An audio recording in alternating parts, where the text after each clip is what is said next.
நான் இன்னைக்கே சொல்றேன் பாருங்க, என் படைய திரட்டி நான் வந்தேன்னா வட மாவட்டத்துல ஒரு ஓட்டு நீ வாங்க மாட்டேன். வட மாவட்டத்துல எல்லையில நீ கால வைக்க மாட்டேன். என்ன பகிர்ச்சிங்கன்னா வட மாவட்டங்களில் போட்டியிட முடியாது நாம் தமிழர் கட்சி வீரலட்சுமி சொல்றாங்க. ஏங்க நீங்க வேற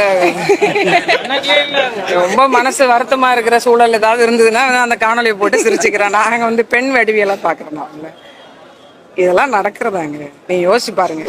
எனக்கு இன்னொரு முகம் இருக்குங்கிறாங்க, திரும்பி பார்த்தா நாம் தமிழர் கட்சி இருக்காதுங்கிறாங்க. ஸ்கெட்ச் போட்டு தூக்கிடுவேன், நான் இன்னும் பிளான் பண்ணல, பிளான் பண்ணி தான் பண்ணணும் அப்படிங்கிறாங்க. கடைசியில கௌரவம் அவங்க கௌரவத்தை எல்லாம் நகைச்சுவையா எடுத்துட்டு போகணுங்க. ஒரு பெண்ணு ஒருத்தரோட பிரச்சனையை எடுக்கிறதுல தவறு இல்லை, எடுக்கிறதுல என்ன முகாந்திரம் இருக்கு? உண்மையிலேயே அந்த பிரச்சனையோட எவ்வளவு வலுவாய்ந்தது, அவங்க பாதிக்கப்பட்டிருக்காங்களா, பாதிப்பு நிலை என்ன, எதிராளி யாரு, அந்த எதிராளிக்கு என்ன சூழல் இருந்தது, இது எல்லாத்தையுமே அனுசரித்து அவங்களுக்கான ஒரு வாதிட்டா நீங்க பரவாயில்ல.